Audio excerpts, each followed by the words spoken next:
This lecture explores the power of stories about improper food, particularly about cannibalism, reading them as cultural taboos, but also as rhetorical tools. Looking at historical texts from the 1st and the 4th century, we will uncover how writers used these narratives to depict societal collapse, divine curses, and the moral implications of historical catastrophes. But before we begin, a word of warning. This video includes discussions of sensitive topics that may be distressing to some listeners. The first section examines the role of animals during the siege of Paris in 1870, including descriptions of their use in extreme situations. In the main part, we will look into the unsettling topic of besieged cities, of hunger, and eventually of cannibalism, exploring its depiction in historical and rhetorical traditions. These themes are examined with historical perspective, but the content may evoke discomfort, particularly for those with a fondness for animals or a sensitivity to human suffering. Please take care while listening and feel free to step away if needed.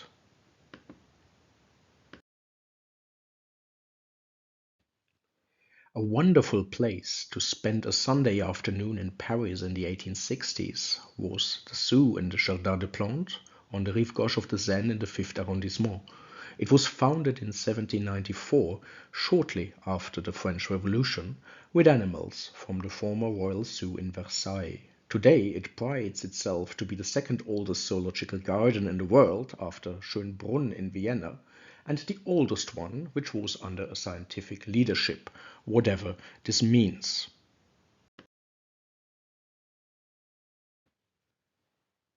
The stars of the zoo in the 1860s were Castor and Pollux, two elephant siblings, aptly named after the inseparable brothers from Greek mythology. Castor and Pollux had been popular for giving rides to visitors of the zoo and were very much beloved inhabitants of the city of Paris. But little did the two elephants know about politics. In 1870, rising tensions between Prussia and France had exploded into war. Prussia's swift victories humiliated the French, culminating in Napoleon III's capture at Sedan. With their emperor defeated, the French declared a republic, but the Prussian army of Otto von Bismarck marched relentlessly towards Paris, encircling the city and setting the stage for the infamous siege. Parisians were cut off from essential supplies for over 4 months. Food stocks dwindled, prices soared, and desperation set in. People resorted to eating horses, dogs, cats, and even rats. Despite this, Paris resisted surrender, driven by a mixture between patriotism and defiance. The siege ended in January 1871 with the capture of Paris and French capitulation.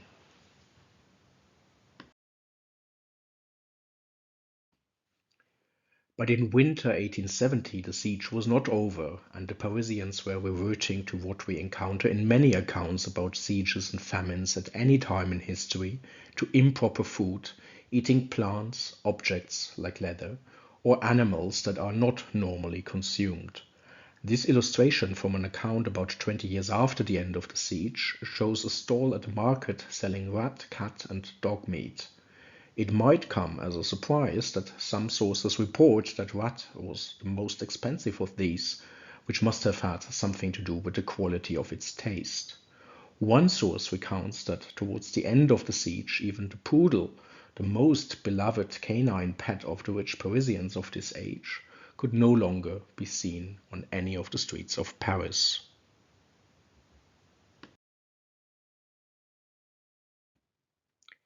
These were hard days, but one morning shortly before Christmas was particularly hard for Castor and his brother Pollux. The zoological garden had sold its animals, and the elephant siblings were walked by their keepers from the zoo to a small butcher's shop.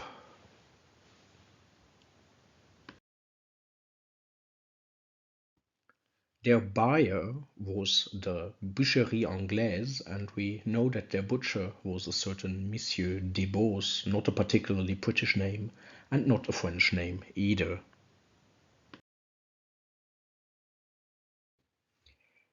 The English butcher shop made a fortune out of this deal, but certainly the biggest buyer was one restaurant that wanted to offer its patrons an unforgettable Christmas dinner.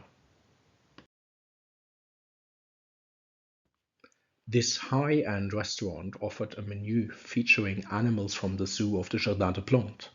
Dishes included stuffed donkey head, elephant consommé, roast camel, antelope in truffle sauce, kangaroo stew, bear haunch with pepper sauce, wolf with deer sauce, and even cat flanked by rats.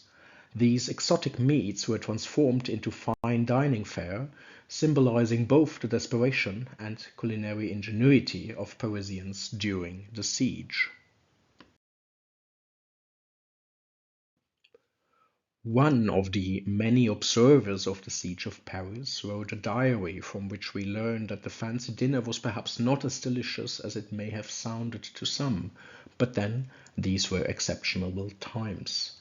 Yesterday I had a slice of pollux for dinner, he remarked, and explained, Pollux and his brother Castor are two elephants which have been killed. It was tough, coarse, and oily, and I do not recommend English families to eat elephant as long as they can get beef or mutton. To us, and also to the people in 1870 or 1871, the meat consumed at the French cafe was clearly improper foodstuff, which was eaten out of necessity, but which also became famous because many people wrote about it. But how do we actually know what to eat? Why are some foods considered acceptable to many or to some, while others are either forbidden or judged unacceptable for other reasons? Religious Jews in antiquity and of course also later followed or follow dietary laws outlined in the first part of the Hebrew Bible, the Torah, particularly in the books Leviticus and Deuteronomy, which defined animals as clean or unclean. These laws, rooted in religious tradition and identity, emphasized ritual purity and obedience to God. They shaped Jewish cultural practices, distinguishing their community from neighboring peoples through food choices. When in the first century and beyond, Christianity emerged out of a Jewish context, initially it shared the same rules. However, this would soon change, and the most important textual witness of this new attitude is the New Testament account of Acts, or the Acts of the Apostles, traditionally attributed to the Apostle Luke.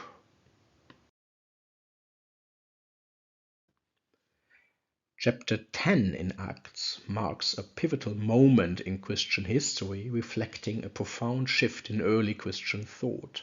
The passage describes Peter's, so the Apostle Peter's, vision of a sheet filled with animals, clean and unclean according to Jewish dietary laws, and a divine command to eat them.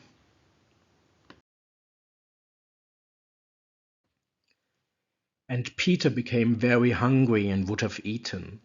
But while his companions made ready, he fell into a trance and saw heaven opened and a certain vessel descending upon him, as it had been a great sheet knit at the four corners and let down to the earth, wherein were all manner of four-footed beasts of the earth, and wild beasts, and creeping things, and fowls of the air. And there came a voice to him, Rise, Peter, kill and eat. But Peter said, Not so, Lord, for I have never eaten anything that is common or unclean. And the voice spake unto him again the second time, What God hath cleansed, that call not thou common. This was done thrice, and the vessel was received up again into the heaven.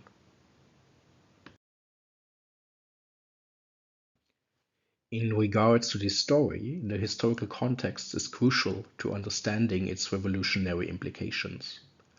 By the time Acts was written, Christianity was rapidly spreading beyond Jewish communities into a wider Roman world, where strict Jewish dietary laws were a barrier to the inclusion of the so-called Gentiles, the non-Jews. These laws, rooted in the Torah, were central to Jewish identity, symbolizing ritual purity and obedience to God. However, as non-Jews joined the faith, Tensions arose over whether they needed to adhere to such practices to fully participate in the Christian community. Peter's vision symbolized a divine mandate to break down these barriers. It not only redefined dietary laws, but also emphasized inclusivity, affirming that salvation was open to all, Jew and Gentile alike. This shift was controversial and debated within the early church, as seen in the Jerusalem Council a bit later in Acts in chapter 15, but it marked the beginning of Christianity's transformation into a global faith. The imagery of unclean animals in Acts 10 resonates with its audience, underscoring the radical departure from centuries of tradition. The vision challenged early Christians to transcend cultural and religious boundaries, laying the foundation for a universal church. Nevertheless, the average pantry in most countries does not include certain animals, and specifically not those served at the Christmas dinner in Paris 1870. But why do some cultures embrace certain livestock as food while others find the idea unacceptable? The answer is a mix of history, religion, tradition, and even marketing. Take kangaroo meat, for instance. In Australia, it's a sustainable, lean, and environmentally friendly option, yet attempts to export it as a staple to European cuisine have largely flopped. Cultural perception plays a major role. Europeans historically associated kangaroos with the exoticism of colonial expeditions, not with everyday food. Unlike cows, chickens, or pigs, animals domesticated in Europe for centuries and deeply ingrained in culinary traditions, kangaroo or crocodile don't come with a familiar story. Over the last century, efforts to broaden food preferences have met varied success. Globalization brought sushi and quinoa into European kitchens, but cultural and emotional barriers remain steep for some proteins. Kangaroo meat's identity as a national symbol complicates its acceptance abroad, while crocodile's association with danger hardly makes it appealing to most Western tables.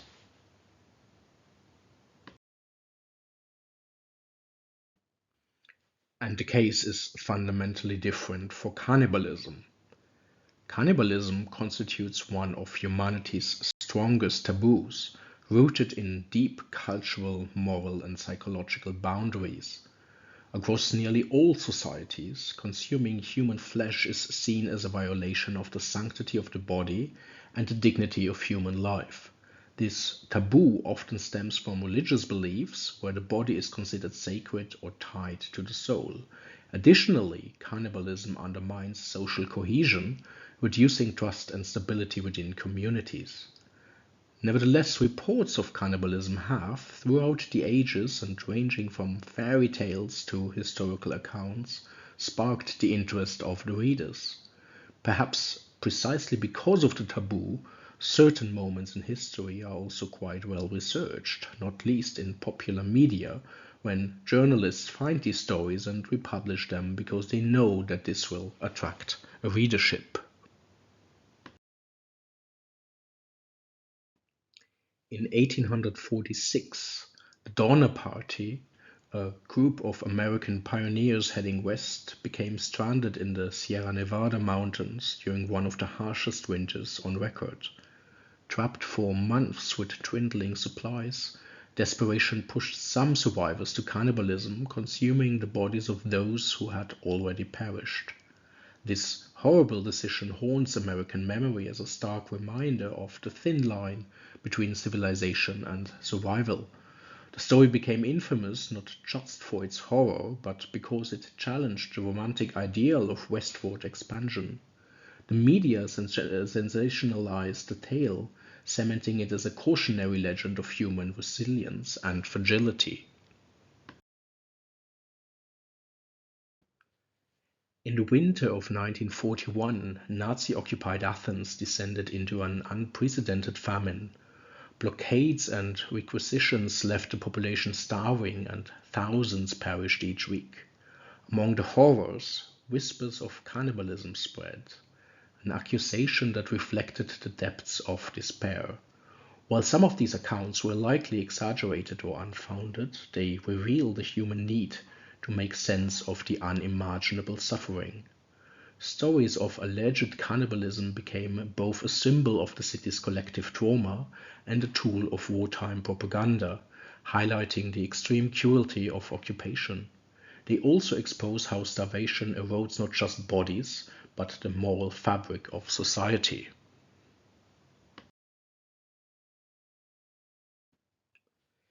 In 1971, a Uruguayan rugby team's plane crashed in the Andes Mountains, leaving the survivors stranded in a frozen wilderness with no food.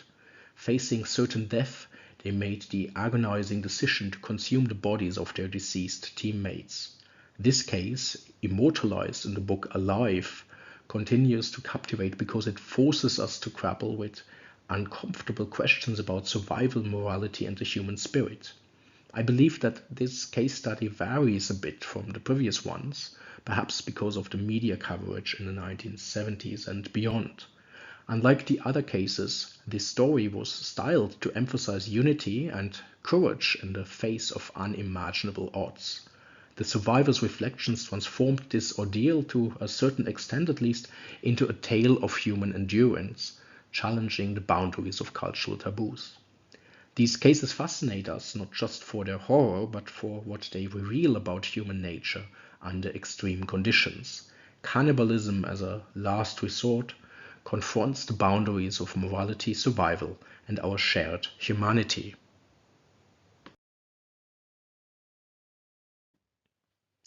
In an article about Byzantine stories of cannibalism, and it is important to say that these are probably stories and not necessarily cases, the Greek historian Dionysius Stavrakopoulos reflects about late antique authors with a suggestion that might, at this point, help us also to contextualize earlier or later accounts about cannibalism in general. Why then did these authors revert to the adoption of a motive, a Wittgensteinian impasse, if you pardon the neologism? Allow me to digress. Let us begin by accepting Ludwig Wittgenstein's maxims. The limits of my language mean the limits of my world, and we cannot say what we cannot think. When faced with events that are abominable and unspeakable, authors may be at a loss of language to describe them. In order to do so, is it not easier to revert to the soothing undercurrent of stereotype, to reproducing readily available images and phrases rather than stretching the limits of his semantic capabilities to find new ones? So let us, too, move on to what Stavrakopoulos calls the soothing undercurrent of stereotype.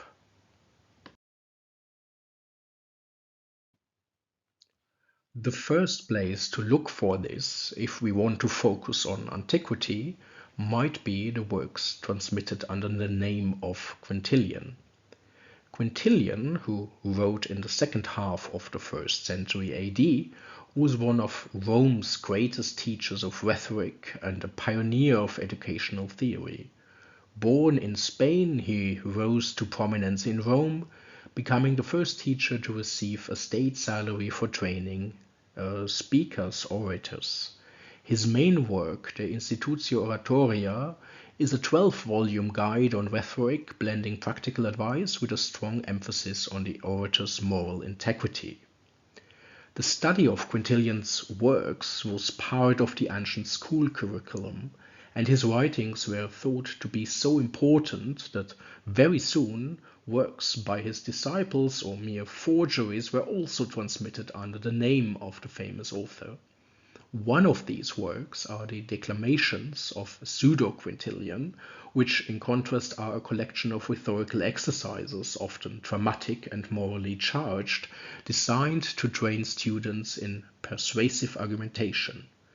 Unlike the practical and theoretical focus of the real Quintilian's Institutio Oratoria, these works are fictional speech tackling extreme, often sensational scenarios. In antiquity, they were attributed to Quintilian and read as authentic. Only modern scholarship has distinguished them, applying source criticism to reveal their likely post-Quintilian authorship, rooted in rhetorical schools of the early empire. But this doesn't mean that the declamations of pseudo-Quintilian were much later forgeries. Declamation 12, for example, presents a legal and moral drama from the early 2nd century CE. In a famine-stricken city, an envoy is dispatched to buy grain from a neighboring city. He successfully secures a cargo, but on his way home, a storm drives him to a third city. There, tempted by profit, he sells the grain at double the price, purchases twice as much, and returns home on schedule. Yet his delay proves catastrophic. During his absence, the famine worsens and desperate citizens resort to cannibalism. The prosecution accuses the envoy of betraying his sacred mandate. He was sent to save the city, not to act as a merchant. While he met the deadline, his actions caused untold suffering and moral ruin, pushing his city into unimaginable depths of horror. The speech, rich in pathos and macabre imagery, depicts starvation's agonies and the soul-scattering horrors of cannibalism, likening it to tragic cases from mythology. So this rhetorical work, not written by the real Quintilian, likely dates to the early decades of the 2nd century AD, perhaps around 127. It emphasizes the fragility of civilization and the horror of crossing fundamental human boundaries. Declamation 12 combines legal argumentation with emotionally charged storytelling to explore the interplay between law, morality, and collective trauma.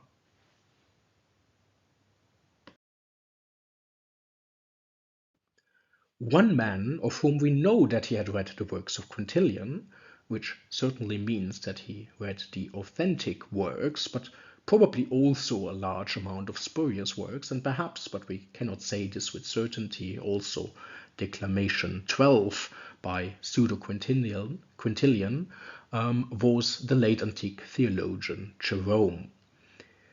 Later traditions have invented the fairy tale that Jerome at some point in his life saved a lion. Also, this is a topos of Graeco-Roman literature. It's relatively easy to demonstrate how this lion story at some point merged into the biography of Jerome, and we can state that, unfortunately, Jerome did not have a lion, but in our image here, we just have to accept the lion in the background. Jerome of Stridon in Dalmatia, former Yugoslavia, was a Christian scholar, theologian, and translator who had been trained in a classical education and who commanded over a brilliant library as well as an even more brilliant knowledge about earlier texts. Today, Jerome is best known for producing the Latin Vulgate Bible, the Vulgata, the Latin translation of the Old Testament, but he also championed asceticism and theological debate. Jerome's writings profoundly shaped early Christianity, while his fiery temperament and devotion to scripture cemented his enduring legacy. Jerome, we can be sure, was not an easy character. In his long life, he made more enemies than friends, and we will touch upon some of the more negative aspects of his biography and temper in a few minutes. Here, we see Jerome at his desk in Bethlehem in Palestine in the year 386 AD. He just recently had moved there, and we might be wondering how he ended up here. And Jerome himself was wondering, why was he sitting in a monk's cell in the Holy Land? Certainly, this was close to the holy places, so maybe it was good for salvation. Maybe he was closer to God in Palestine. But also, this was provincial backwater. A man with his mind, with his knowledge, with his charisma, surely belonged into a bigger city. Jerome in 386 was thinking about Rome. Yes, Rome, such a great city. He had studied the classical authors as a child and as a young man before he had decided to fully devote his life to Christianity. He had traveled quite a bit, but Rome was a highlight. He moved there in the early 380s. How impressive to finally be there and see the famous buildings and places. But of course, this all was from old pagan days, so it wasn't the Colosseum that had attracted him in the first place. Rather, he would find Christian friends, monks, who showed him the catacombs, where the first generation of Christians, many of them martyrs, had been buried, and where the early Christians in these days of the persecution had gathered to celebrate Mass in secret. How exciting! These underground labyrinths drew him to their shadowy depths. He wandered through the dark tunnels lit by candlelight, pausing to pray at the tombs of martyrs, feeling the pulse of ancient faith in every single stone. And of course, there was Damasus. Yeah, he had met the bishop of the city, Pope Damasus, finally a guy who recognized Jerome's talents. The Pope admired Jerome's sharp intellect, at least this is what Jerome says, and deep piety, entrusting Jerome with crucial tasks like revising biblical texts. Under Damasus's patronage, Jerome began his monumental translation of the Bible into Latin, laying the foundation for his enduring legacy. Those were the days, the greatest city on earth, a fitting place for him, the greatest scholar, and probably the best Christian ever. But these lucky days wouldn't last forever. They were really short, to be honest, and now he was sitting in Bethlehem. Sure, it was easier here to write, less distraction, but also a bit boring. Jerome sank back into his thoughts. Hmm, there weren't just happy memories, there were pretty bad ones too. But all had started so well, yes, so well. Bishop Damasus of Rome was also known as a great friend of rich Roman noblewomen.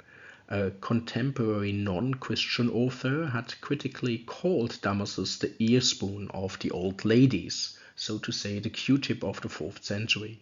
Scholars are not really sure what this means. Either Damasus was constantly talking to these ladies, so he was constantly in their ears, perhaps, but perhaps also not.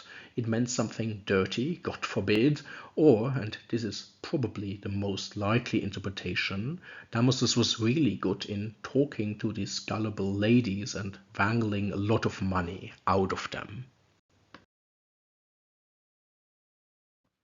In any case, it was Damasus who had provided the introduction ticket for Jerome. He got more and more invitations to the grand houses of the Eternal City, on the Palatine Esquiline, and mostly on the Aventine Hill, where he would explain the Bible to a specifically female audience. Jerome had singled out the perfect target group for his teaching: rich, mature widows who had no husbands but a lot of money. This was a novelty of the 4th century, whereas in earlier times in Roman history, women could never really command over their funds. Christianity changed this. A daughter, a pious virgin, or an unmarried old spinster, and a wife or mother were never really financially independent, but widows suddenly were.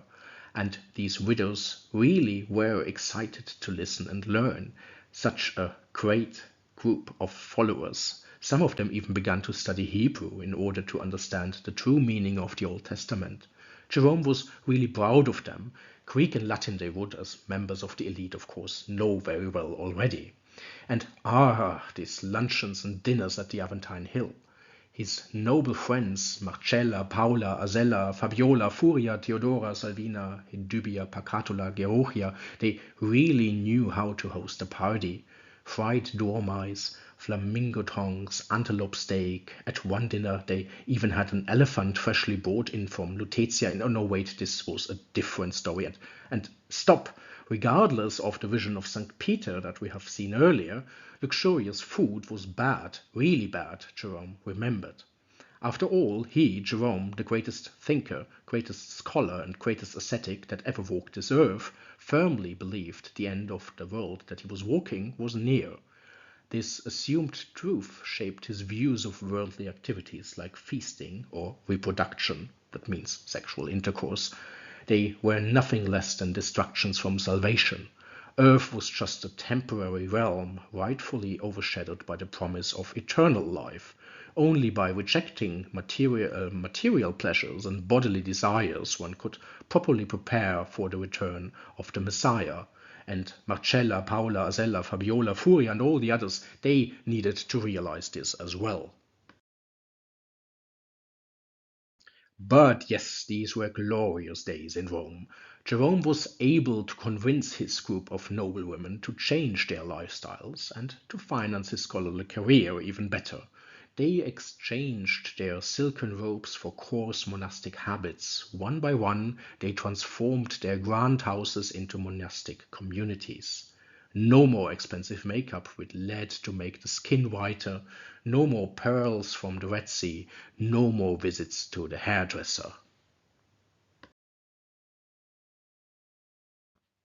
But what about the fried dormice, they would ask? What about flamingo tongues and antelope steaks and this delicious elephant soup imported from Lutetia? Enough, Jerome would tell them, and he would not get tired to explain them that fasting was the true fundament of asceticism. One by one, the dinner tables of the houses on the Aventine Hill would become more and more frugal. Jerome's Roman followers, these newly created nuns, would have to adapt their diet, and a diet it was. Meat, better to be avoided. Oil, better not. Wine, God forbid. As we all know, less is often more. And, of course, Jerome hadn't meant any harm with his instructions. Starving the body would strengthen the mind. Self-control instead of fried dormice and flamingo tongues. And certainly this was never his intention, but one of the daughters of his most devout disciple, a certain Blasilla, had overdone it. The young woman, who was merely 20 years old, died of self-inflicted starvation. Her family had noted that Blasilla got weaker and weaker, but Jerome's fasting plans were clear: as little as necessary and ideally a little bit less.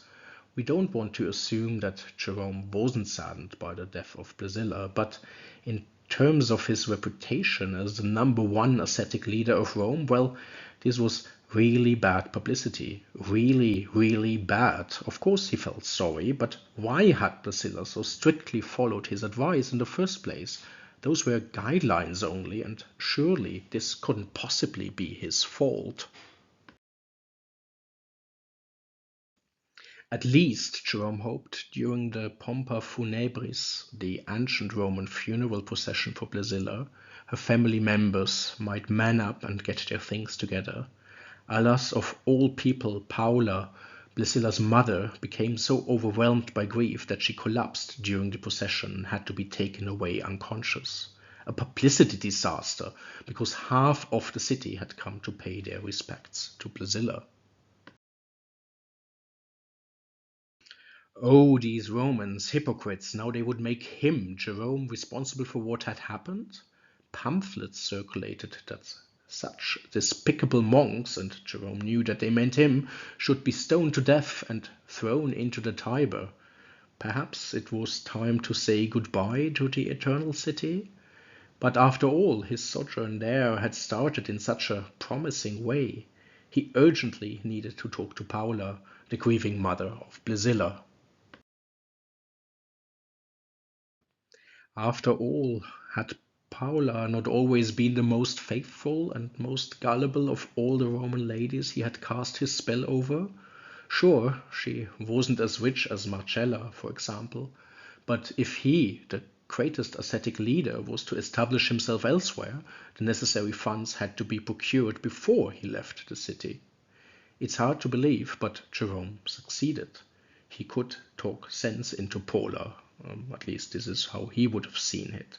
She had lost one daughter, but God had granted her 4 more children, all alive and well. One of them was, just like poor Blasilla, a young woman already. The other 3 were quite young. The only boy, the 5th and last child, we see Paula really had tried to give her deceased husband an heir, was a mere toddler. But Paula had to choose. Of course, she could stay in Rome with her family, but then Jerome told her he could not guarantee that her soul would be saved. Salvation could only be found in the Holy Land. Jerome had spoken.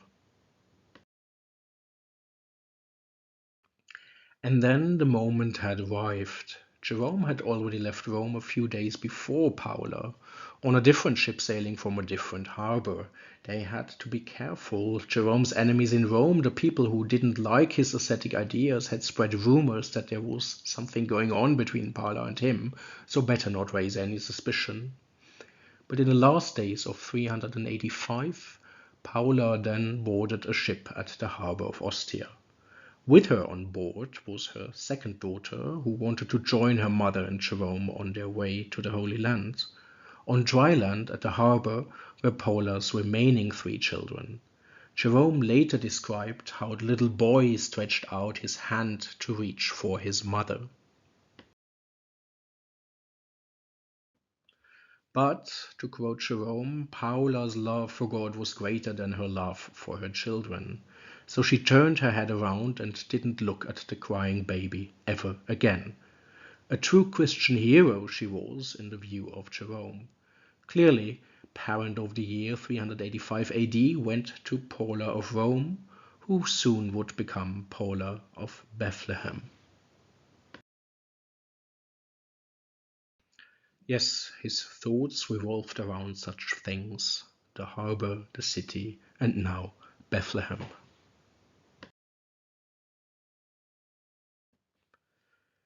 Jerome and Paula had departed on separate ships, but soon met again and traveled a bit together. They quickly made new friends and new enemies, and eventually they had settled in Bethlehem, about 15 kilometers away from Jerusalem.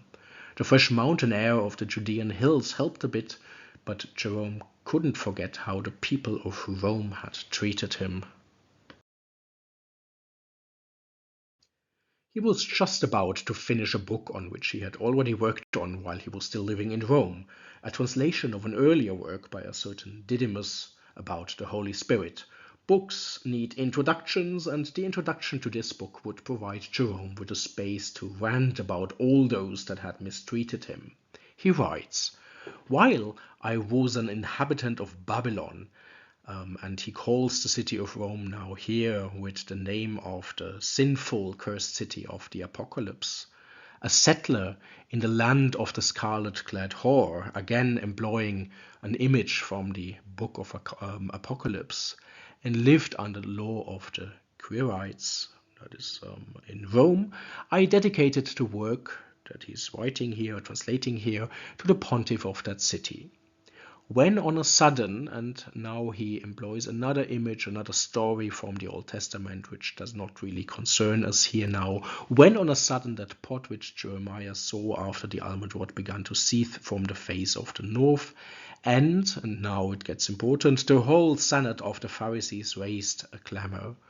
The senate of the Pharisees is how he here calls his fellow priests and clergymen and monks in the city of Rome. "I, Jerome, therefore returned with all speed to Jerusalem." This is remarkable because Jerome had never lived in Jerusalem before, not even in the Holy Land. "I therefore returned with all speed to Jerusalem, like a man going back to his home, and after having lived inside of the cottage of Romulus," again a site in Rome, "and Lupercal with its naked games, I am now inside of Mary's Inn," that is a halting place between the cities of Jerusalem and Bethlehem, "and the Saviour's cave," meaning the cave in which, according to Christian tradition, Jesus Christ had been born in Bethlehem.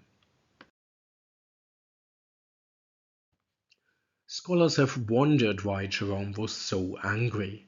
François Pachou had explained Jerome's comparisons of Rome to Babylon by his long-lasting feeling of resentment after the events of 384, and I think that is mostly correct, while Karin Zugano argued that in Jerome's text dating to the time after his departure from Rome, I quote, no trace of ideology in terms of apocalyptic imagery against Rome can be found. And I think the slide that we've just seen before proves this already wrong. So according to Sugano, that means that his wording was simply fed by ephemeral anger. Be that as it may, angry he was.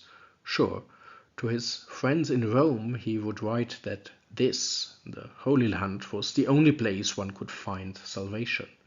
Rome was the realm of the scarlet-clad whore, the place of the apocalypse, which might be happening any day now.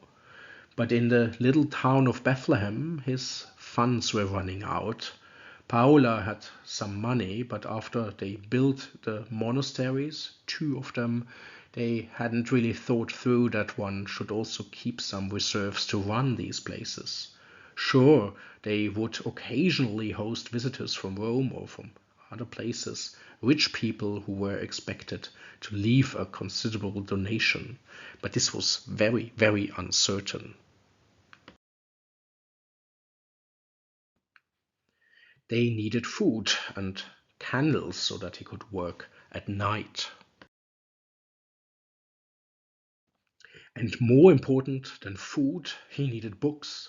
If he was sitting in this provincial backwater, then at least he needed to excel as a brilliant writer and scholar and translator and educator. That was really more important. In conclusion, these were bad days. Jerome urgently needed money. But he got an idea, and this was Marcella. Yes, Marcella had money. She had been one of the rich widows in Rome who hosted his Bible lectures. But unlike Paula, Marcella always remained a bit remote, unapproachable. Rich people, they can be so fickle. Marcella had the most beautiful home on the Aventine Hill. If only she sold that and sent the money to Jerome, then all his problems would be solved.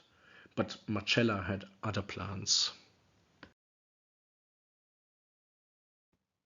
Marcella indeed left her house on the hill and moved to one of her villas in the countryside, still conveniently close to reach Rome in very short time. But in the countryside, together with her younger friend Principia, Marcella would construct her own monastery. What a debacle for Jerome. He, of course, had told her that it would be so much better if she just sold everything, wired the money directly to Bethlehem, and boarded the ship herself, just as Paula and he had done some years before. But Marcella wouldn't listen.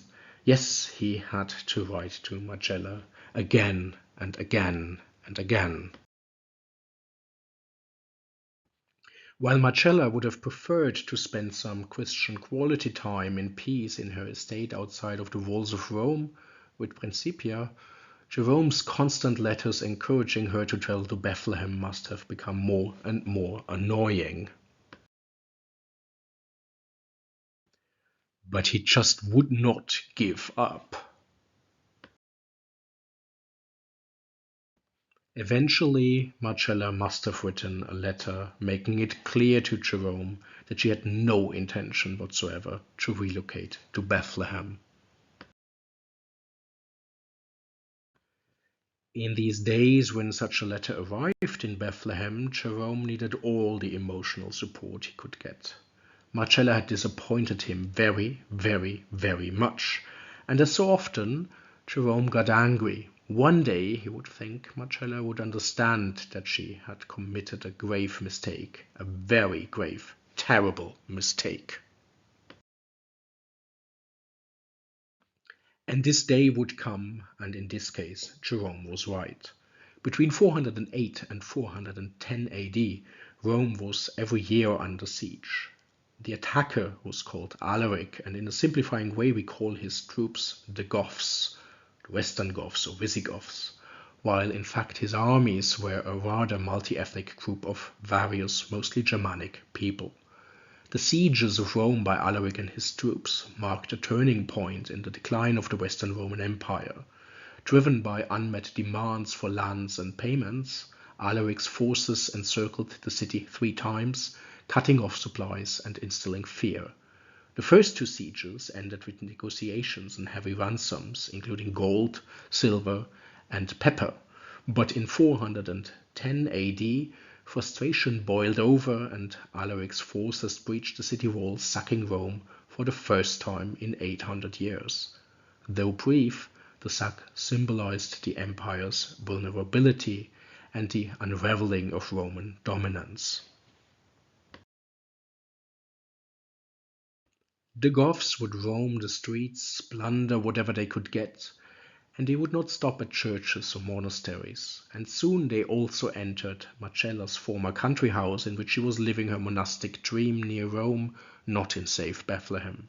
Jerome, when he learned about this, was certainly genuinely sad and just as puzzled as other contemporary writers. After all, his contemporary Augustine wrote his fundamental work, The City of God, as a reaction to this fall of Rome, demonstrating that the true capital was a heavenly city, a heavenly capital, the city of God. So Jerome was speechless, sad, confused, but we may assume that he felt a little bit of schadenfreude. Had Marcella moved all her assets and herself to the Holy Land, all this would not have concerned her. And it concerned her a great deal. Less important than her house was her friend, young Principia. The Gothic attackers had no honor and immediately spotted the beautiful young woman. Jerome, a few years later, recounts how Marcella could, in the last minute, save Principia from becoming a victim of rape. This is from a letter addressed to Principia. The Goths started to beat Marcella, but she was said to have felt no pain from the beatings with clubs and whips, but to have thrown herself at their feet and to have pleaded with tears for you, Principia, that you might not be taken from her, or because of your youth have to endure what she, as an old woman, had no occasion to fear. Christ softened their hard hearts, and even among blood-stained swords found a place for mercy. In this letter, Jerome is, of course, still quite misogynistic, but we will come to this later. Perhaps the entire episode was made up by him. But what was important was that Marcella and Principia were, if the story was not just an invention by Jerome, allowed to leave, certainly after paying a considerable amount of ransom. They could join other Christians in a church asylum, what is nowadays the papal basilica of San Paolo fuori le Mura, had, in negotiations with Alaric before the plundering, been designated as a safe asylum for Christians. Marcella and Principia waited there with many others for the agreed time of 3 days, or they had been there all the time while Alaric and his troops plundered the city and carried away most of its riches. Marcella survived the attack, but very little later she would pass away, perhaps from the beatings that she had received from the barbarians, perhaps of old age. Principia had to write a letter to Jerome telling him the sad news.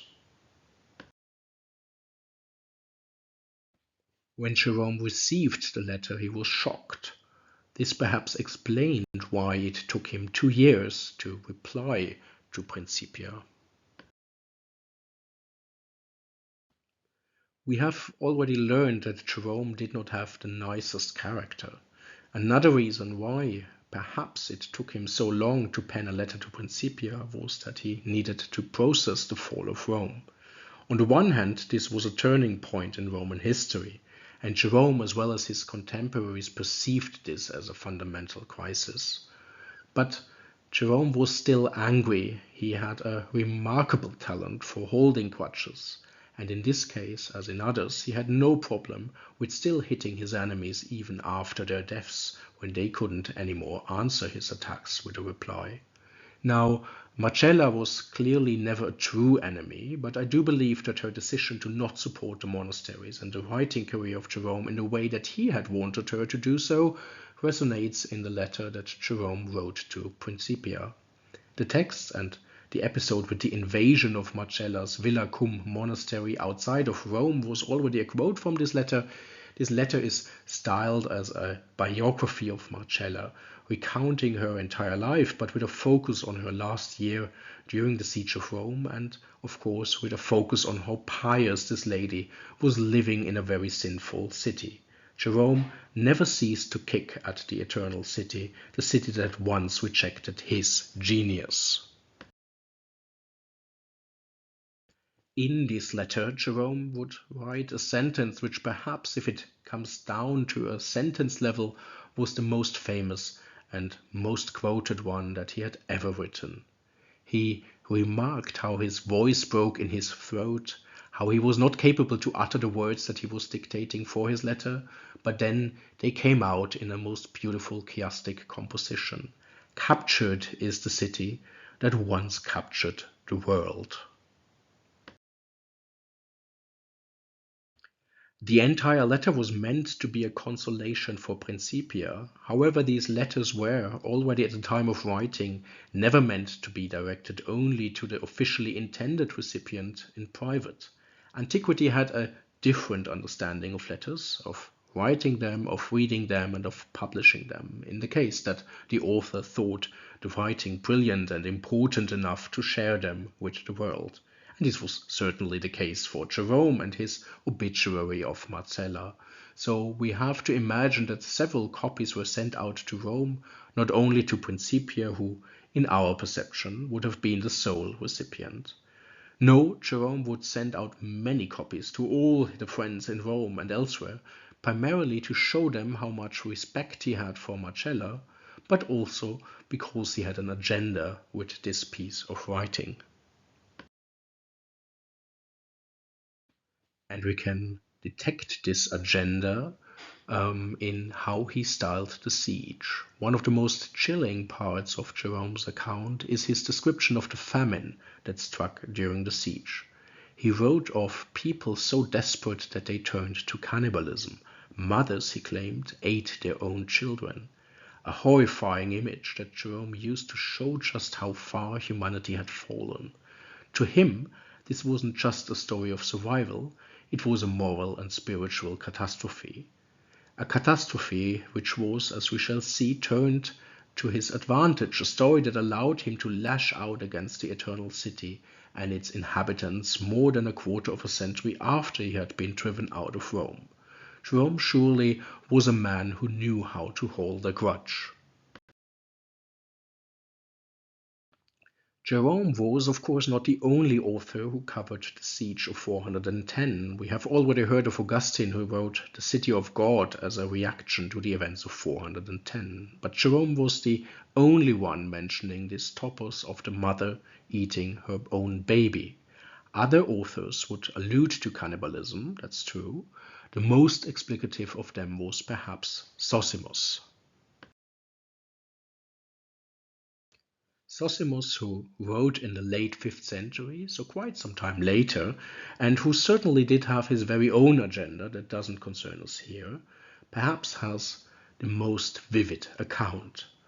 The people of Rome gathered in the circus, the place where in antiquity people would come together to watch chariot races, but in particular also the place where the crowds and masses would voice their discontent. Because the situation under siege was so dire, they, according to Zosimus, began to chant. And the city was in such distress, Zosimus, who was not an eyewitness and who, as we heard, wrote much later, said, that the inhabitants, expecting even to have to eat human flesh, shouted the following, Bretium impone carni humane, a Latin shout that he translated into Greek, for his readers, set a price for human flesh. In the roughly 2 years that Jerome needed to come up with a reaction to the fall of Rome, he had to think a lot about how to accomplish this. How to write a letter that equally praised Marcella and her lifestyle, but also demonstrated that Rome was a cursed city. But how to do this? Where to start? Which stereotype stories, to quote Stathakopoulos, to employ? Now, there was this declamation by Pseudo-Quintilian, but we do not know whether Jerome knew about this text specifically.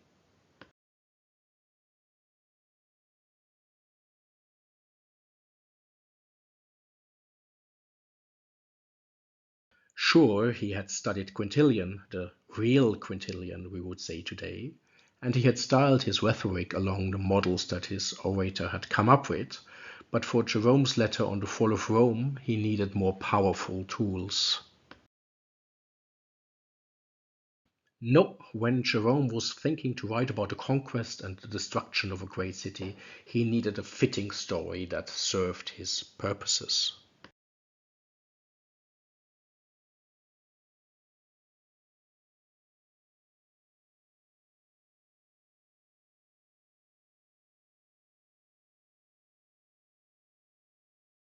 His model, of course, should also feature hunger and a lot of drama, so he would have to dig deeper and go a bit further back in time. The conquest of the holy city of Judaism, the conquest of Jerusalem, certainly was a suitable model, and the parallels were so obvious. The Romans had waged war in Judea starting in 66 AD.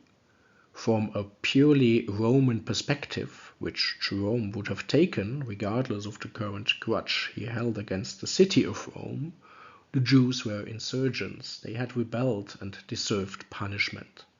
The war started in the reign of the Emperor Nero, who sent a capable army commander in the east, a man called Vespasian.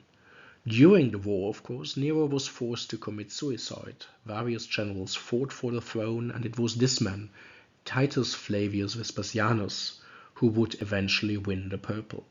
But in the late 60s, Jewish resistance was fierce. The insurgents in Jerusalem had barricaded themselves behind the strong walls of the city that also was located on a hilly terrain, so that it was difficult to conquer in the first place. Whoever was inside the holy city was trapped. We should not forget that until the destruction of the temple in 70 AD, 3 pilgrimages per year to Jerusalem were mandatory for any religious Jew, and a lot of pilgrims were involuntarily locked up in the city when the Romans began their siege. It took the Romans a considerable time until eventually in 70 AD, Vespasian's son Titus breached the walls. His soldiers would set fire to the temple, all a big regrettable mistakes, the Romans would later say. So Jerome found his inspiration in his library, in a Greek account about the Roman siege and conquest of Jerusalem in the year 70, in a book written in the late 70s AD that, as we shall see, Jerome very well knew. This book, as some others, was written by a Jewish author in the 1st century, whom we know by the name of Flavius Josephus, even though he himself never used this form of his name in his works. In his writings on the Jewish war, he proudly calls himself, in the Greek language, Josephus, the son of Matthias, from Jerusalem, a priest.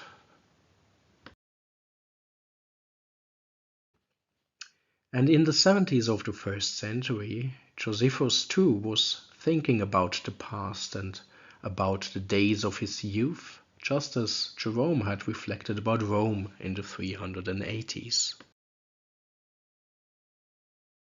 Not only because he, Josephus, was writing his account of the conquest of Jerusalem, his thoughts would have been circling around this holy city of Judaism with its gigantic temple that had been lavishly rebuilt by King Herod the Great, starting in 21 BC, about 90 years before the Roman destruction of this building.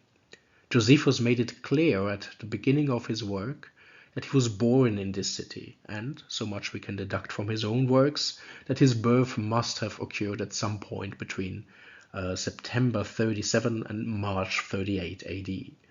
The parents of Josephus belonged to the upper class of Jerusalem, and so he proudly says himself, the family on both paternal and maternal side derived from the priestly royal dynasty of the Hasmoneans, just like the notorious wife of Herod the Great, Mariamne.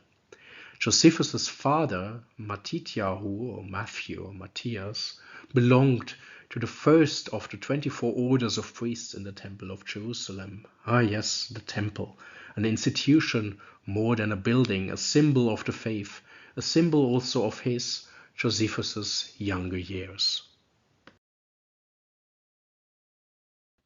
Josephus had also written an autobiography later, when he was living in Rome, when he was already established in Rome, and when his name had changed from Joseph ben Matityahu to Titus Flavius Josephus, because the Emperor Vespasianus, whose full name was Titus Flavius Vespasianus, had granted him Roman citizenship, because it was common practice to add the prenomen, the first name, and the Gentile nomen, the nomen gentile, of your patron to your own name. In his autobiography, Josephus claims that he was a child prodigy. The high priests of Jerusalem would listen to him, who was just 14 years old, explaining complicated passages in the Torah in Jewish law. Was this true? We have no other evidence for this, of course. Or was it a commonplace, a topos? Obviously, a very similar story circulated about another famous child that was born in this very region just one generation earlier, Jesus of Nazareth, or so says the Gospel of Luke. In the Gospel, we find 12-year-old Jesus in the temple discussing with the Jerusalemite priests. His parents, Mary and Joseph, who had already started their homeward journey back to Nazareth, must have simply forgotten their child in Jerusalem. As it happens, only after a day of traveling on the road back to Nazareth, they realize the absence of their son. No, he did not hide in the suitcase. This is another good contender for an outstanding parenting award, and this New Testament story probably might help the case of Paula, who deserted her children at the harbor of Ostia in 385. While this might really be the premise of the Home Alone movies, Mary and Joseph, in any case, rushed back to the holy city. After a total of 3 days, the family was reunited, and young Jesus had just debated with the priest for 3 days and reprimanded his mother Mary. "How is it that you sought me? Did you not know that I must be in my Father's house?" Back to Jerusalem in the early 50s of the first century. Once again, we see that we as historians have to be careful. The child prodigy story that Joseph or Josephus or Josephus, whatever we want to call him, tells us, was without doubt a very popular one in these days. And this is probably where we have to stop with drawing parallels. Modern New Testament scholarship asserts that the Gospel of Luke was written between 70 and 90, probably later rather than earlier, because the author used the Gospel of Mark that was written around 70. The author of the Gospel of Luke probably wrote in the Greek East, perhaps in Antioch. Josephus wrote his autobiography probably in 93 or 94, and certainly in Rome, so we cannot exclude that he knew the Gospel of Luke, but this is highly unlikely, even though some scholars want to place the publication of the Gospel of Luke in Rome. But we deal with topical stories, nothing more and nothing less. Josephus, so he says, then left for 3 years to withdraw into the Judean desert, living an ascetic life, searching God and possibly eating locusts. And again, we see something similar to the life paths of John the Baptist, a prophet who is indeed mentioned in the works of Josephus, and of Jesus, who is also mentioned in the works of Josephus, however, in a later spurious Christian insertion into the original writings.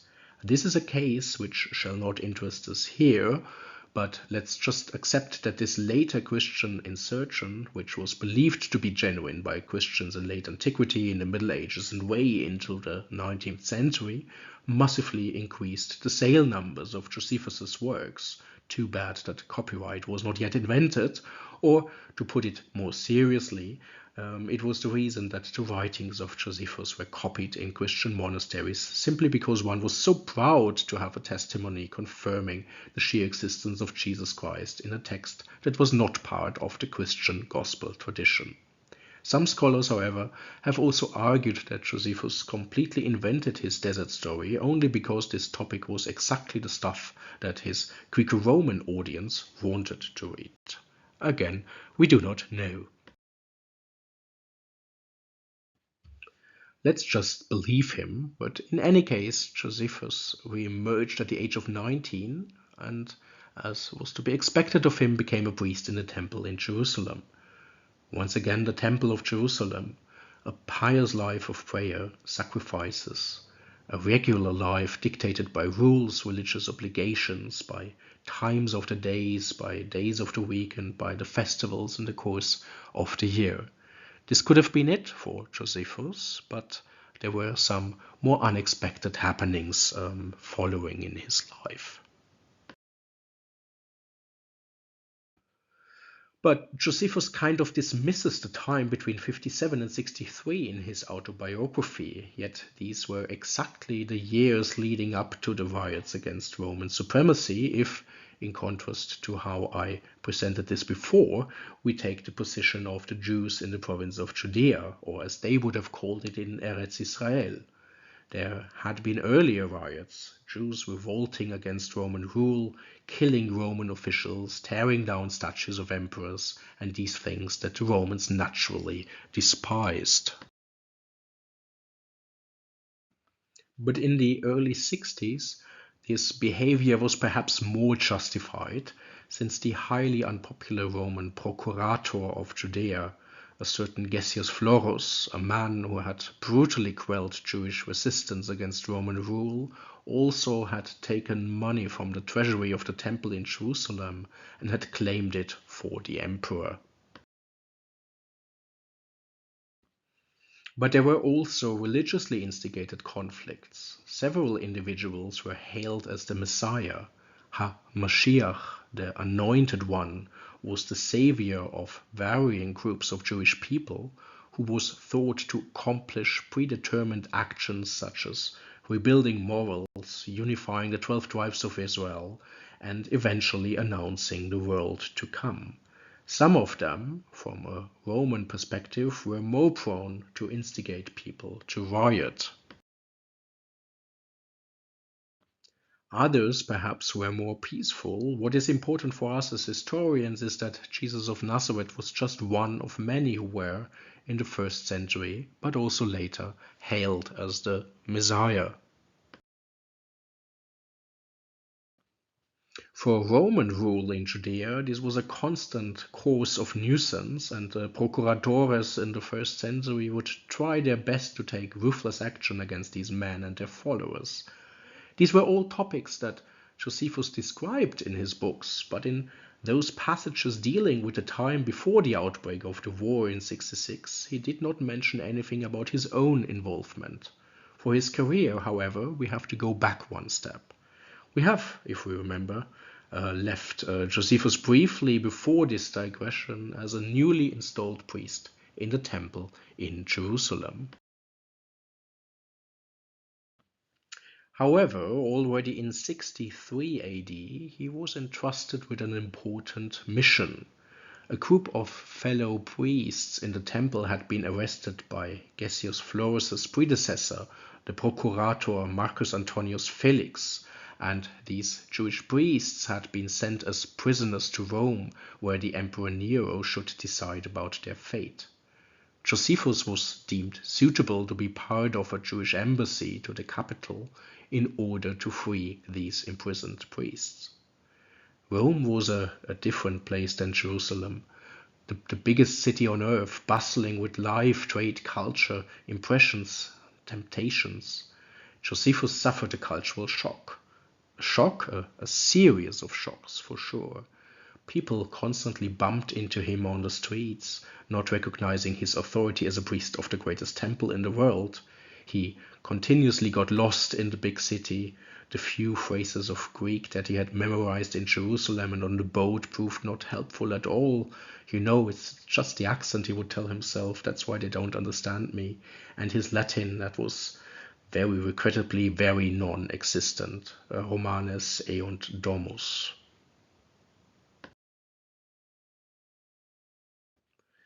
Rome was overwhelming by day, but there were completely different troubles once the sun had set. It will come hardly as a surprise that Josephus does not talk about this part of his Roman sojourn. An author colleague of his, the Jew Philo, who wrote a bit earlier, kept no secret that he attended, for example, the Graeco-Roman theater plays. Josephus, however, presents us with a very earnest and upright image in his autobiography, but he surely must have seen some things that he did not expect to see when he left Jerusalem.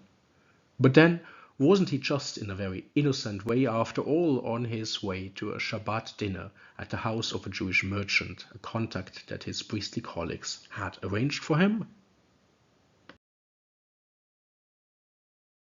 Yes, this was certainly better.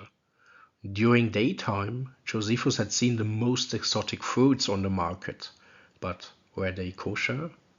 Better no experiments. The dinner was a safe space. But how to get into contact with the emperor? But his Jewish contacts had their contacts as well. Via his newly made friends, Josephus tells us, he met an actor, Aliturus, who considered himself a Jew, though Josephus doubted this a bit maybe. Maybe Aliturus was of Jewish origin, Josephus would reassure himself, because acting was clearly not a proper profession for one of God's chosen people. From his writings and his choice of wording, it becomes clear that Josephus knew Greek tragedy quite well, the works of the famous writers Aeschylus, Sophocles, Euripides, but no, he would never openly admit that he read, or, God forbid, ever attended a theater play. But this actor, Aliturus, was a useful contact for Josephus. Aliturus had performed for and won the favor of the empress, the famous Poppaea Sabina. Poppaea Sabina would, only a year later, find a very sad end.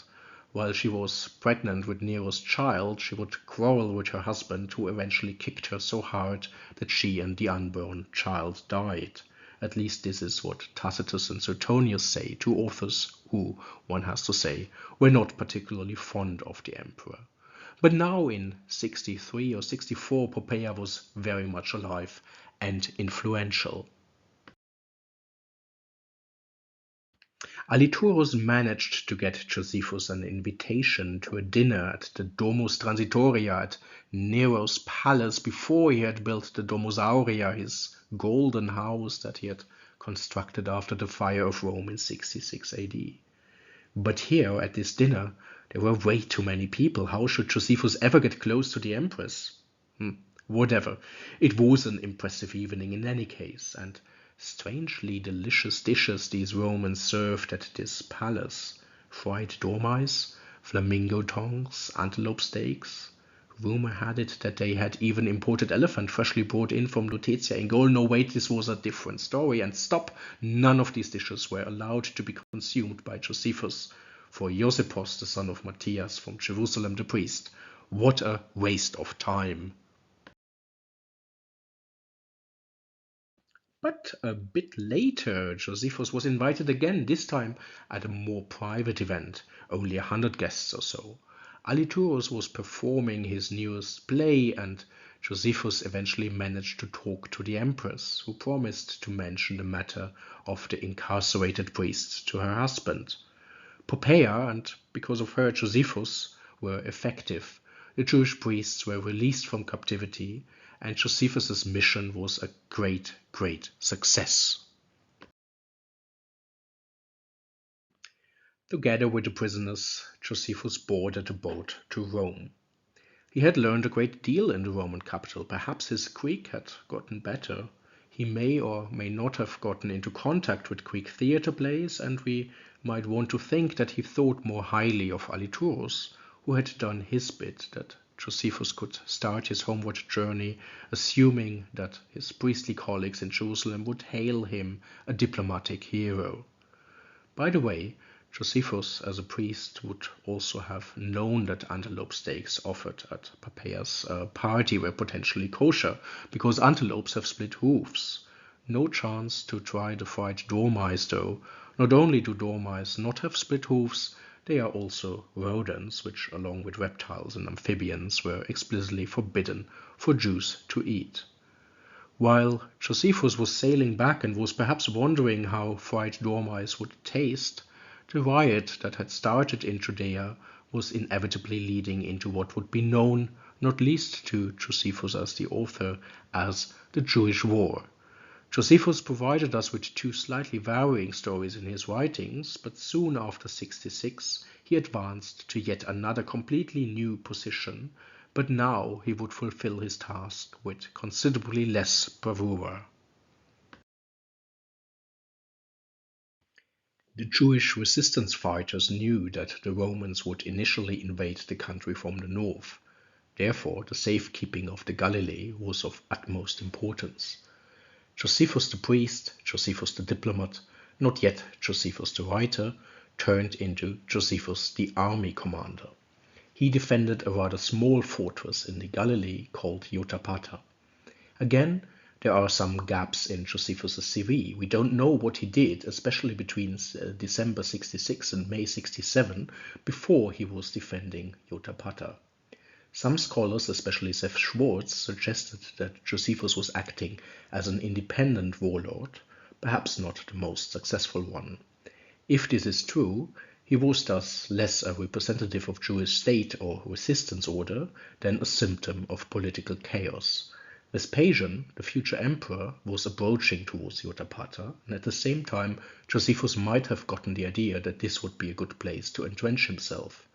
The Roman siege lasted for 47 days, and then all that Josephus reports sounds like a series of strange miracles.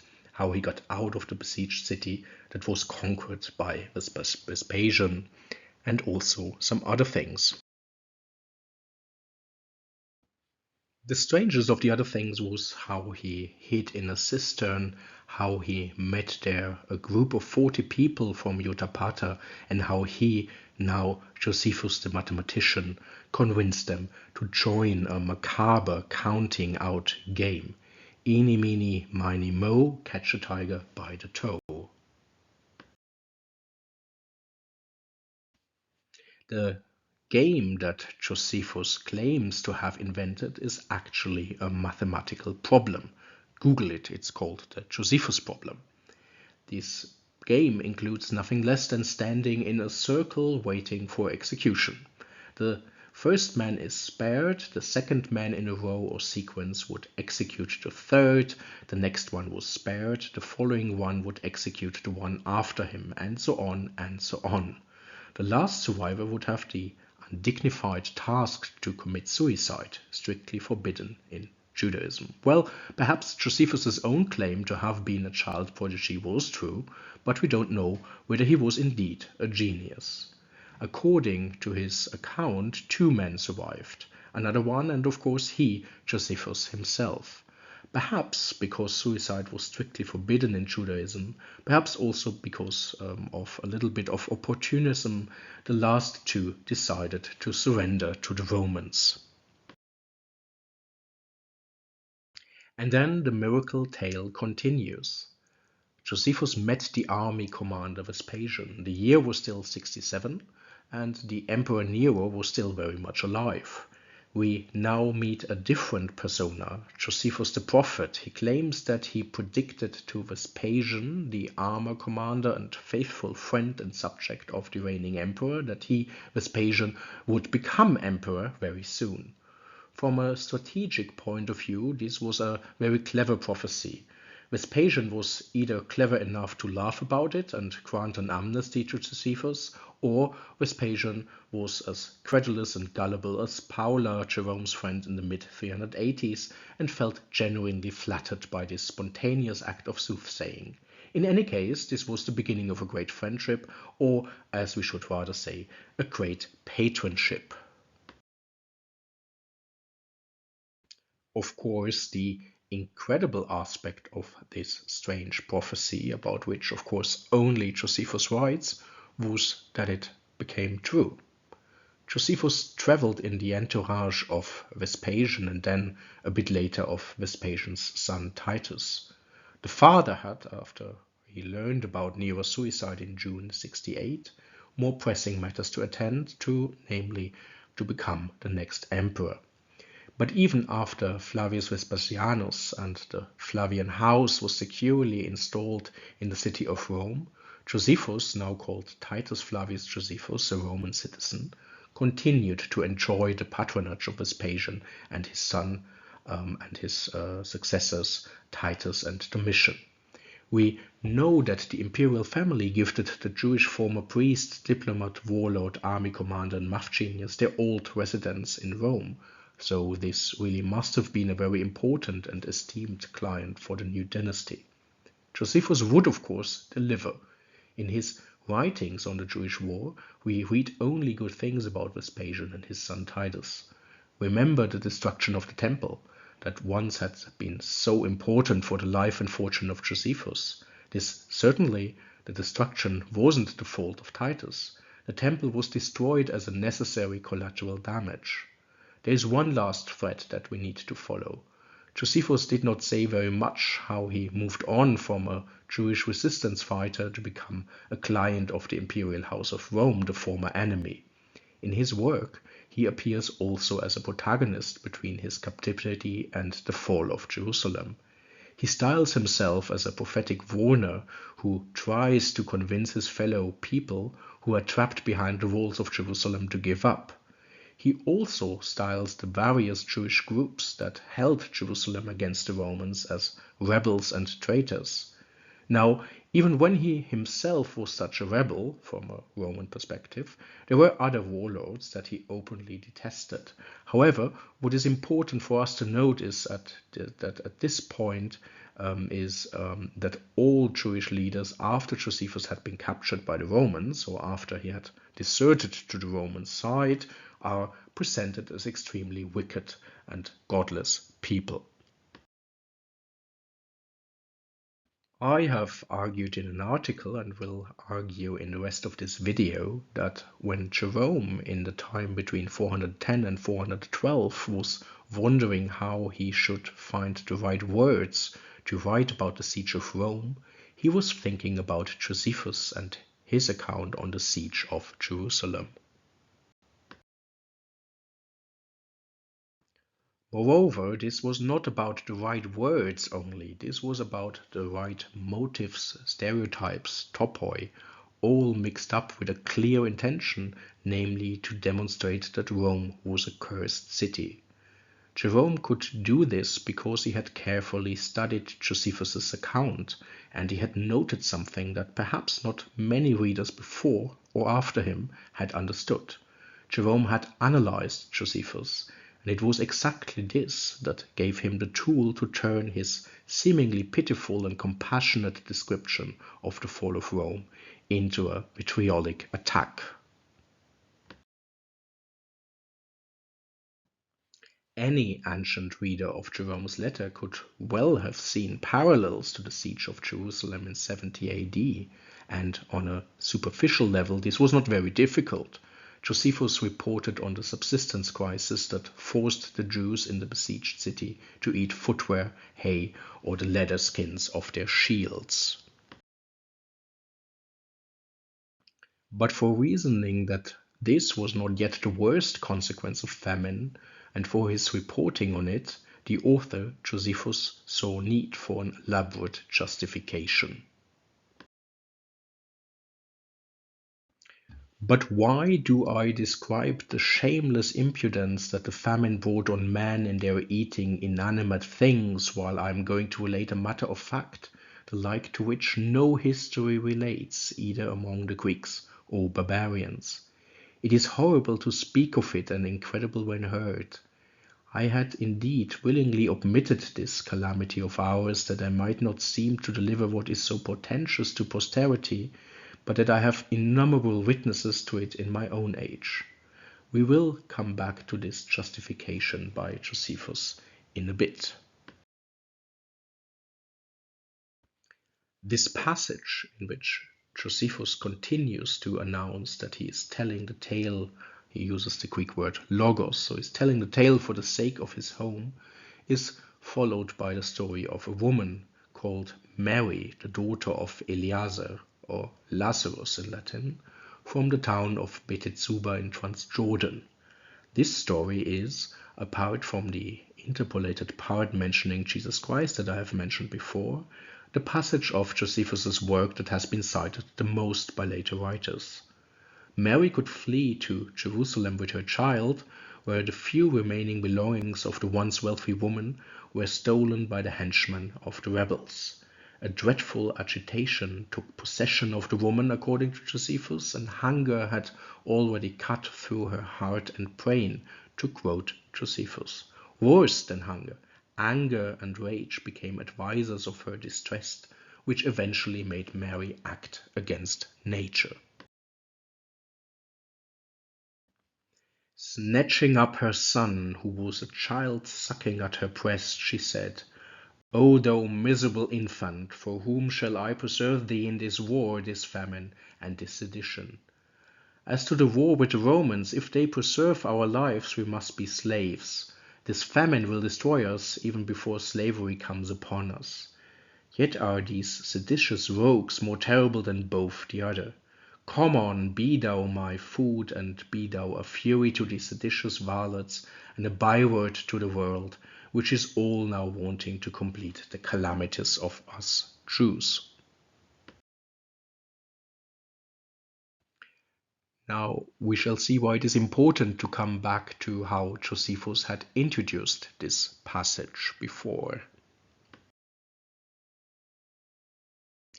These incidents, described after the suspenseful introduction, have never been told before, Josephus states, neither by the Greeks nor by barbarians. This choice of wording is remarkable. The Jews were no Greeks, nor were they, as Josephus never failed to mention in all of his writings, barbarians. Moreover, Jewish readers obviously knew of the first destruction of the temple, a historical parallel which would refute Josephus's assertion of the singularity of the event, which he painted as a catastrophe of truly biblical scale. His statement on the monstrosity of the events is much less a topos to tell something that has never been told, but an implicit invitation to the reader to look closely for parallels in the scriptures of the Jews. And indeed, such a parallel can be found, for example, in the book of Baruch. This text, which is not part of the canonical Jewish Bible, likely dates to the 2nd century BC, though its story is set during the Babylonian exile in the 6th century BC. Scholars believe that this text was written in a post-exilic context, reflecting Hellenistic Jewish thought. Its themes of repentance and hope resonated with a community grappling with identity under foreign rule. And for this reason, it was also extremely popular in Josephus's times, and we can assume that he knew the text. Under the whole heaven there has not been done the like of what he has done in Jerusalem, in accordance with the threats that were written in the law of Moses. Some of us ate the flesh of their sons, and others the flesh of their daughters. This book of Baruch, which was extremely popular in Josephus's times, leads to the point of reference in the law of Moses, that is the second propagation of the law as can be found in Deuteronomy 4:44 to 28:68. Right at the end of this very long section, there is a list on how the Lord will raise the ones abiding his law and curse the ones disobeying it. The text is very long, so I have deleted many of these curses. Let's just focus on some. But if you will not obey the Lord your God, then all these curses shall come upon you and overtake you. Cursed shall you be in the city, and cursed shall you be in the field.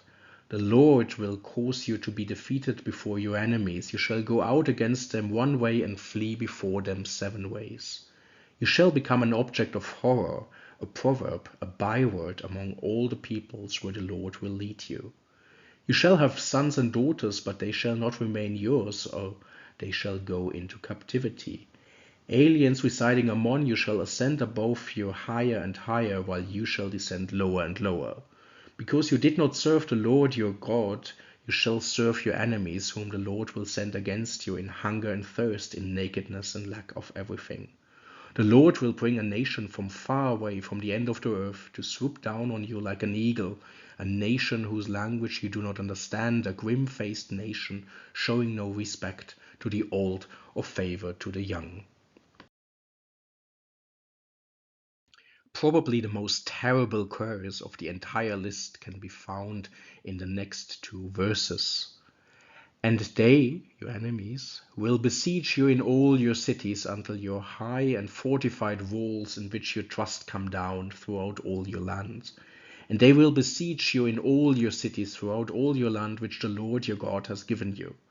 And during the siege and the desperation which your enemies will bring upon you, you will eat the fruit of your womb, the flesh of your sons and daughters whom the Lord your God gave you.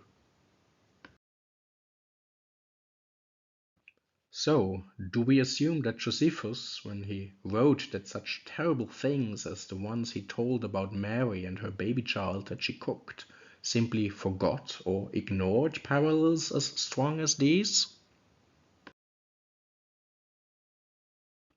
No, this seems impossible. As we know, Josephus came from a priestly family. He knew the Hebrew Bible probably by heart, and as a priest he had recited a short form of these benedictions and curses of the Lord daily in the temple during the sacrifices.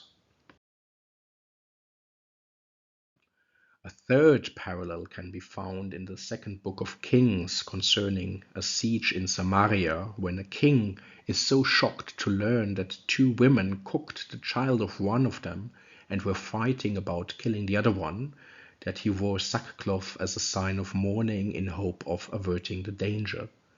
The king in the story, just as the author of the story, just as Josephus, were all very well aware of the implications. The curses described in Deuteronomy were starting to become reality in Samaria.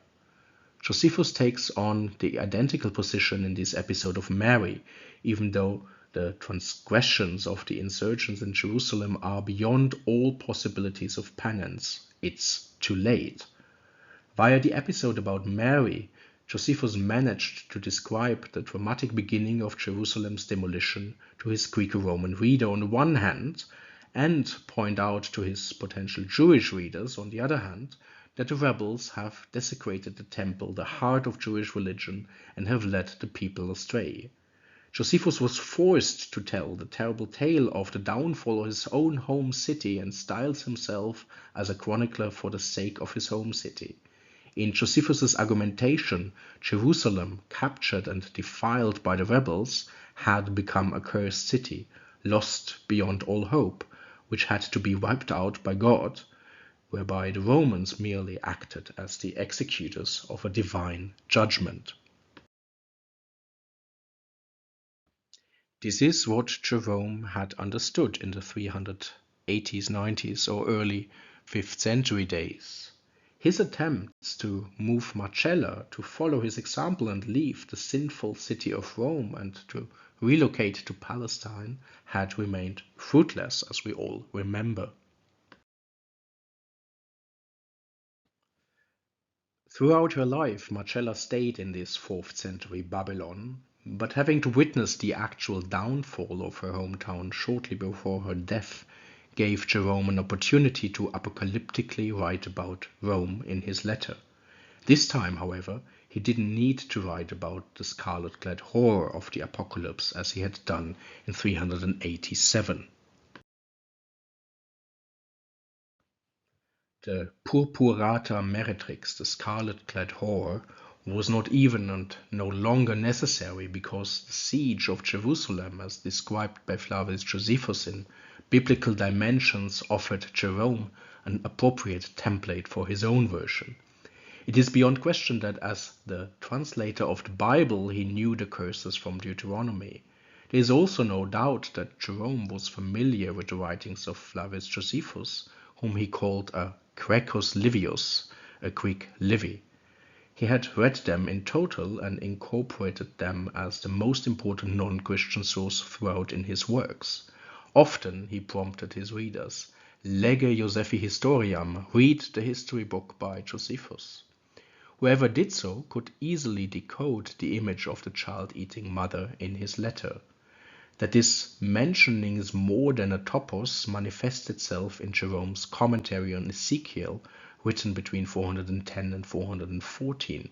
Here, Jerome referred again to the episode of Mary and even more explicitly provided an explanation not only of Holy Scripture, but also of his own passage in the letter.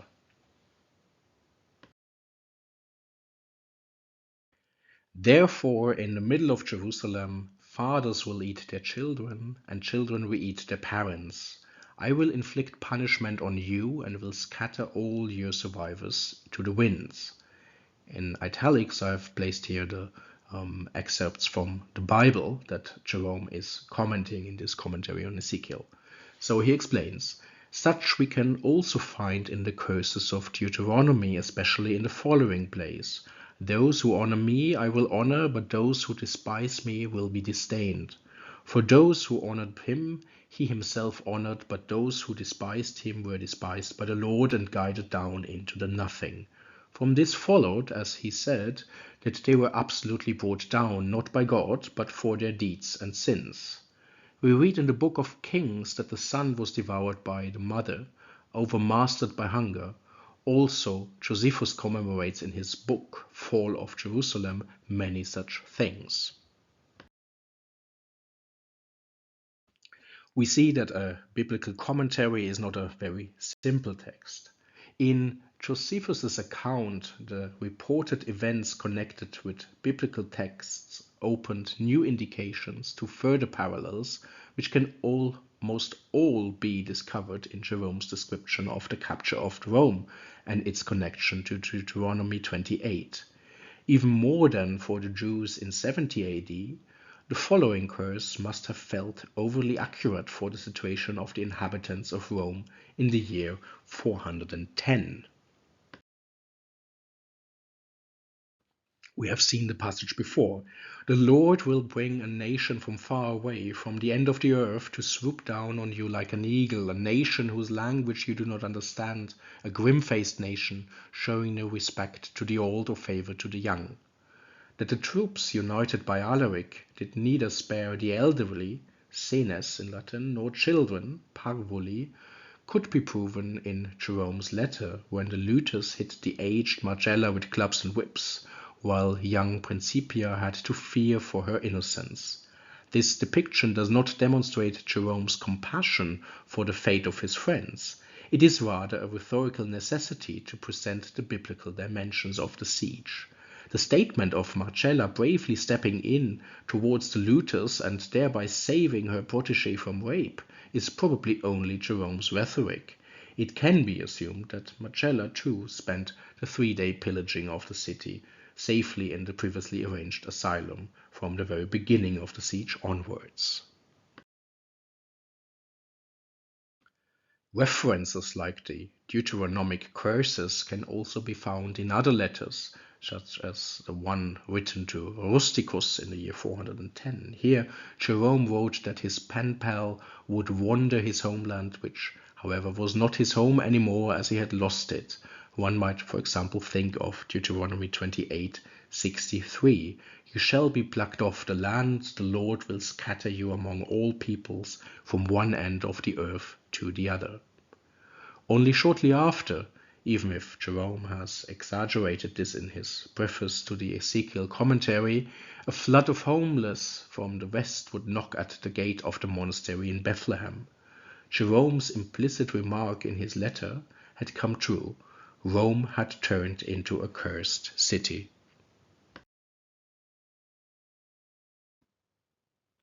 What can we conclude? The motive of improper food, and even more so, stories about cannibalism, have long captured human imagination as a potent symbol of societal collapse and cultural transgression. Across history, stories about cannibalism evoke revulsion while serving as a rhetorical tool to explore deeper moral, spiritual, and communal crises. Jerome, in his letter, employs this motive with calculated intent, echoing the literary strategy used by Josephus in his Jewish Wars. By retelling stories of cannibalism, both writers frame them as symbolic manifestations of divine curses. Josephus's account of Mary, who consumed her child during the siege of Jerusalem, is explicitly linked to the curses outlined in Deuteronomy 28. Through this narrative, Josephus demonstrates how Jerusalem's destruction fulfilled these biblical warnings, presenting the city as cursed and abandoned by God. Jerome, keenly aware of this interpretative layer, adopts the same technique in his critique of Rome.